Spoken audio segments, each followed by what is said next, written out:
He also began an affair with his father's young secretary, a woman Marcus had mentored and considered like a daughter. The betrayal was casual, opportunistic, and cruel. Adana transformed the funeral into a social circus. She hired the most expensive event planners in the city, demanded that the ceremony be held at the largest cathedral, and invited everyone who was anyone, regardless of whether they had known Marcus. She gave interviews to newspapers and magazines, positioning herself as the grieving daughter while wearing designer mourning clothes that cost more than most people earned in a year. She also began a whisper campaign against her brothers, suggesting to family members that neither Chidi nor Obinna had truly loved their father, that only she had been the devoted child. The lies came so easily to her that Marcus wondered if she even recognized them as lies anymore. Obinna's behavior was perhaps the most disturbing because it was the most honest. He made no pretense of grief. Instead, he moved into the mansion and began living like he already owned it. He threw parties, invited his questionable friends, and treated the staff like servants in his personal palace. He also began stealing, small items at first, then larger ones. Watches, cufflinks, valuable books from Marcus's collection. He was selling them online, generating cash for his immediate needs because he couldn't access the estate accounts yet. When confronted by the house manager, Obinna claimed that these items were his to take, that his father would have wanted him to have them. But the worst was yet to come. The will reading was scheduled for the day after the funeral.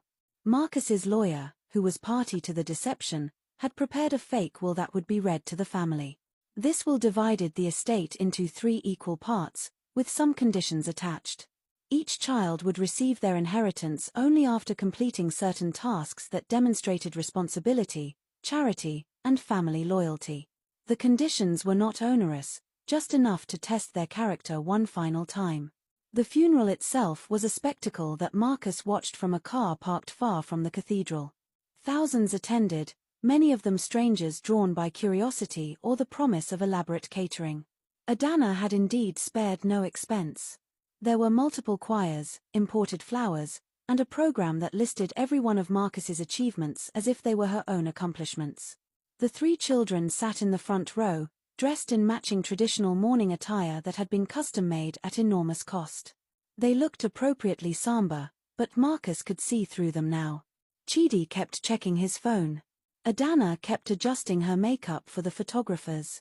Obinna looked bored. The eulogies were hollow.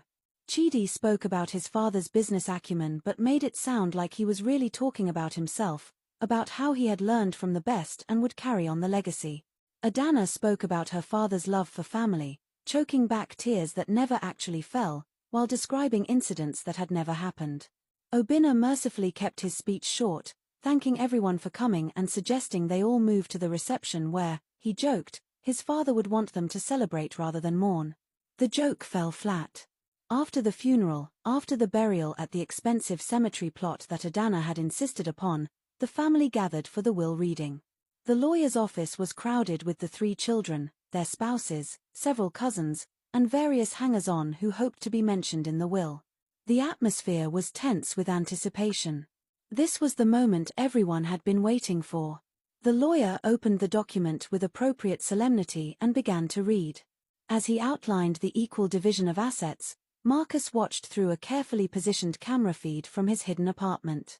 He saw Chidi's face darken with anger. Equal shares? After all he had done for the company? Adana looked equally displeased. She had expected more, had already spent money based on assumptions of what she would inherit. Obinna was the only one who seemed satisfied, probably because he had expected to be cut out entirely. Then the lawyer read the conditions. Chidi would receive his inheritance only after he had worked without salary for 6 months at the company's lowest level position, learning the business from the ground up as his father had done.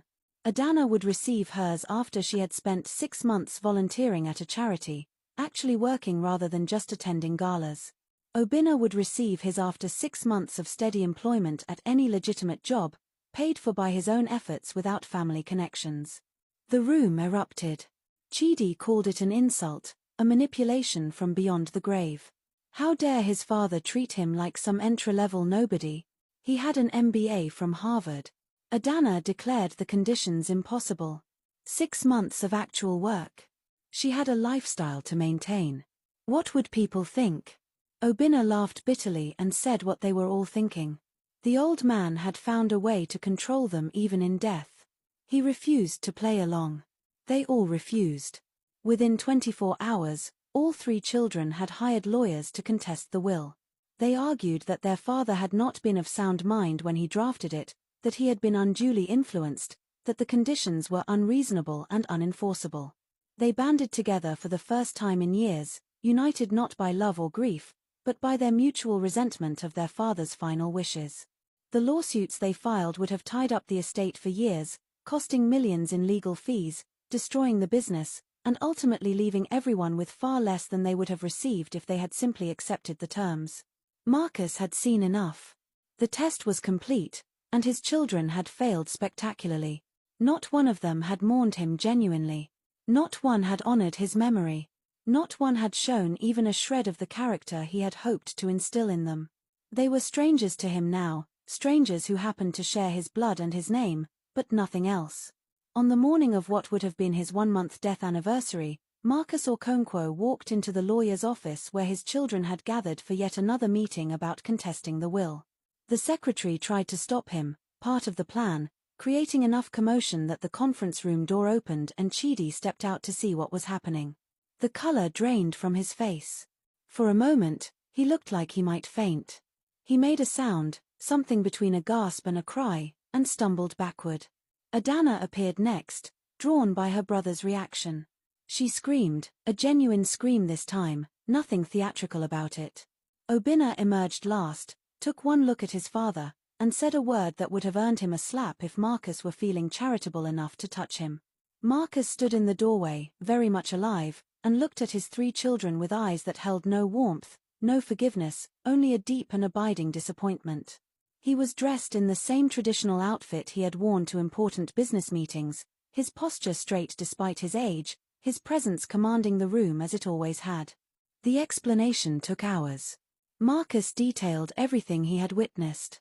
He had recordings, photographs, witness statements from the loyal servants who had helped him maintain the deception. He had documented every betrayal, every selfish act, every moment that revealed his children's true nature. As he spoke, Chidi's face went from shock to anger to something that might have been shame, though it was hard to tell. Adana cried real tears for the first time, but they were tears of humiliation, not remorse. Obinna simply sat there, perhaps realizing that he had never bothered to pretend to be anything other than what he was, and finding no reason to start now. When Marcus finished, the room was silent. His lawyer produced the real will, the one that Marcus had drafted after deciding to stage his death. This will was very different from the one that had been read at the funeral. It left the bulk of the estate to charity, to the loyal employees who had helped build the business, and to the extended family members who had remained genuinely kind to Marcus over the years without expectation of reward. Each of his 3 children would receive exactly 1 million naira, enough to be comfortable but nowhere near enough to maintain their extravagant lifestyles. The rest, including the family business, would be placed in a trust managed by independent trustees, with profits going to educational scholarships for underprivileged children. Chidi exploded. He threatened lawsuits, screamed about how much he had sacrificed for the company, how he had dedicated his life to building the business alongside his father.